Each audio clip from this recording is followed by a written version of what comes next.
Hey guys, welcome back to my channel. I have a special guest with me today, which is my first and oldest daughter. Her name is Vay. Hi. So, I wanted to do a video just talking about kind of parenting, what it's like raising a child and trying to get them to understand Christian teachings and things. So we just want to teach them right from wrong, but we know that on the religious side of things that everyone pretty much has the view that, you know, if you force kids to do things, when they get old enough, they end up just rebelling and they go against everything and just end up doing crazy stuff. So not wanting to do that, wanting to incorporate them in the learning and decision-making process, especially, you know, she's 8 years old, about 8.5 now, and she's a very smart girl. So I want to trust her a little bit to discuss with her, you know, if there is a situation, what right and wrong is, and see what she thinks before telling her necessarily what to think. I mean, who better to hear it from, you know, than a child? But I figured she was old enough, I knew she'd love to be a part of it, and I love to have her with me. So I wanted her to share. So what do you think about, you know, growing up as a kid, like us being your parents and like teaching you about the Bible and about Jesus and stuff? What do you think about that? Well, I think it's great, and I really do think it's, when we ask you questions, I know it's pretty complicated to explain, but we try to help you explain it sometimes, and it usually works. Do you feel like, and you can be honest with me, do you feel like, you know, us teaching you guys, you know, what right and wrong is, if we tell you you're doing something wrong or you're doing something bad, or, you know, we teach you not to do certain things, do you think that stinks? Like, as being a kid, do you like not like it when we tell you not to do things? When we're younger, but when we get older, we usually know better and learn our lesson, because sometimes when children are bad, parents don't have usually a choice but to punish them. Okay. So, like us giving you guys rules and stuff, or let's say in the Bible giving rules and saying we can't do this and we can't do that, does that mean you can't have fun? No. We can always have fun in like sunny days, or when our parents say we can or not. It's not boring. We always have some stuff to do inside anyways, like puzzles or games or colorings. So what do you think, like for instance, if Jesus taught us to love one another?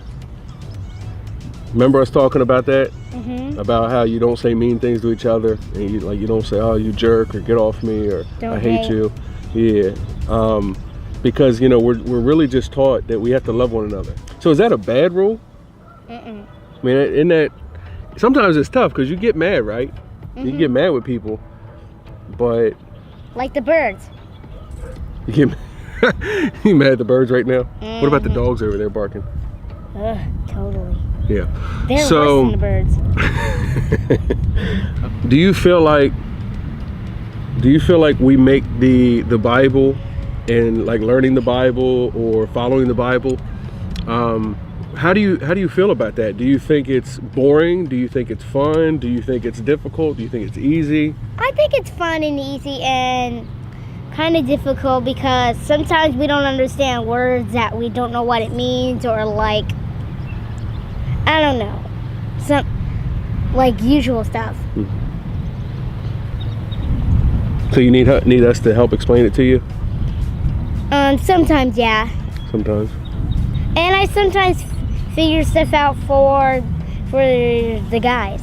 Who's the guys? Just in case they don't know. Like my siblings.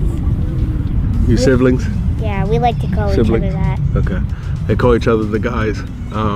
So if her younger sisters don't understand what they're reading, she says she'll help them sometimes. Or a math project. So how do we have fun? What do we do to have fun when we're talking about the Bible and stuff? Well, remember the time you were talking to me at the house, and every time we do dinner, we do Bible games, guess who the Bible character is? Yep. Or what story it is? Yep. You like that? That's kind of fun to me.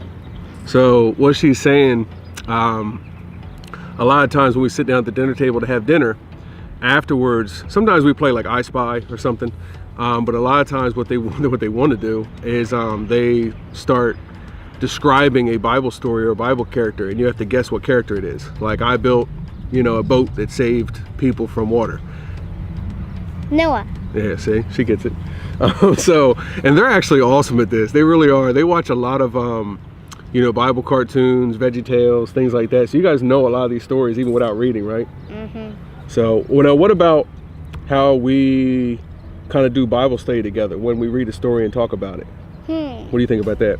We don't. Remember that time we used to read Bible stories after breakfast? Mm-hmm. Well, I think we should start doing that again because we slacked off. Huh? Did we slack off? Yeah. Start getting lazy? Yeah. Start forgetting? Uh-huh. We gotta start doing it again? Mm-hmm. Okay. So we don't usually know other Bible stories. That's why we didn't know that freaky story you told us about Elijah. Yeah. They were freaked out about the story of Elisha's bones and how they tried to bury a man next to him and the body fell on the bones and the guy came back to life. What did it make you think of? Zombies. He wasn't a zombie, he just came back to life. But it's a crazy story, right? So how about this? What's your favorite Bible story? Esther. Esther? Why? Because she's loyal and she's a very good leader. Really? For her own people. What did she do? She saved her people from getting killed, and she saved her cousins she saved him from being killed too. Yeah. Okay. From who? Who was going to kill him? And losing his job. Oh, yes, that stinks. Who was going to kill him? What's his name? I forgot his name. You forgot? Okay.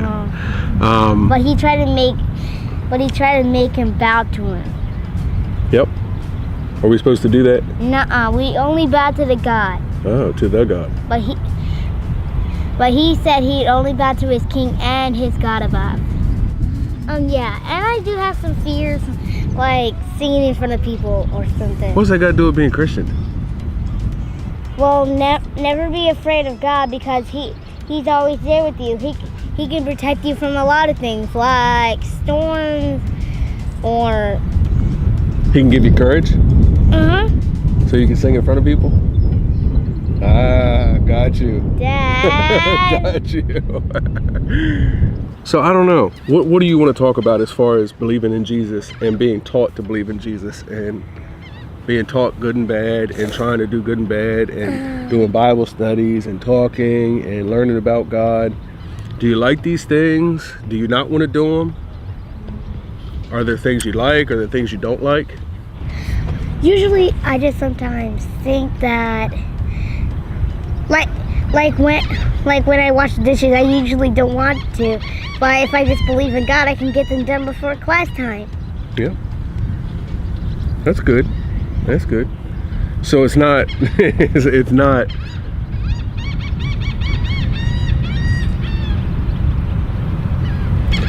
so you use your faith, you believe in God, so that helps you to do chores. Mm-hmm. Helps you to do the dishes and stuff.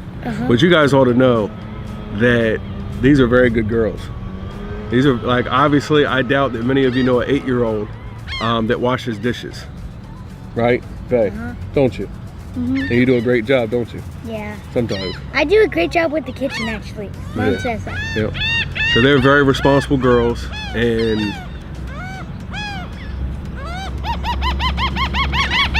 these birds are going crazy right now.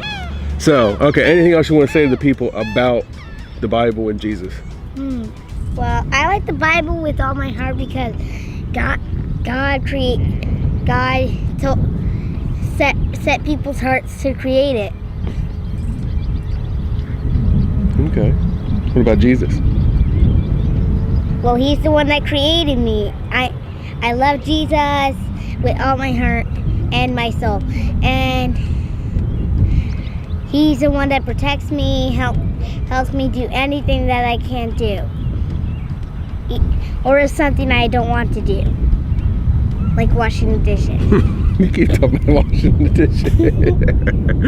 dishes. So, any advice for the people?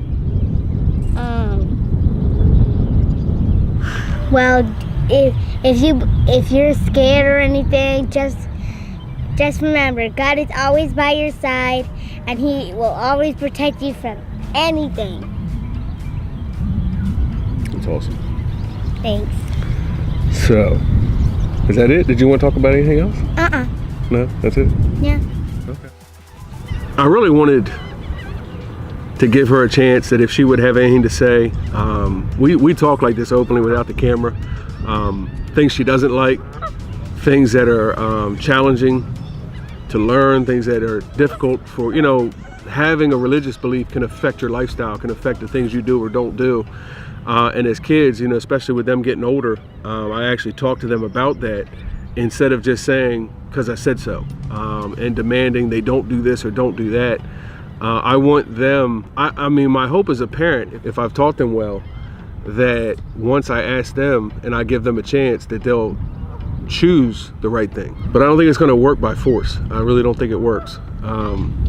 So I'd rather just share it and, encourage it, but not demand.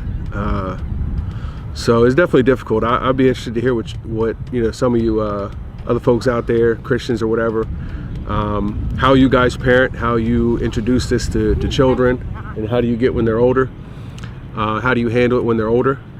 And I wanted to share a book. I am going to link it in the description because I think it's an awesome book. It's helped a lot, man. It really has. It is a shameless, plug because, I bought the book years ago, and I'm sharing that because I think it's great. Now I will use an Amazon affiliate account so that if someone purchases it, it may give a small commission, but I'm not sharing it, for a commission. So I have to tell you that, but the book is called No Drama Discipline.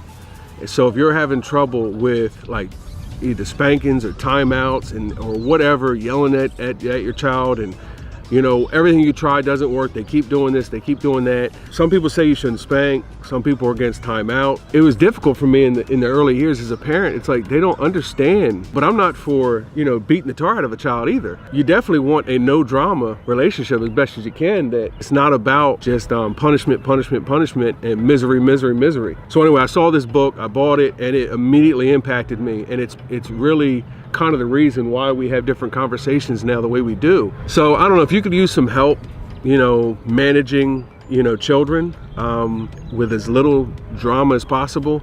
It definitely gives you insight. It doesn't make your kids, obviously buying this book or reading this book is not going to make your kids all of a sudden be perfect kids and nothing ever happens, but it gave us unbelievable insight and also some tactics as far as how to do it properly.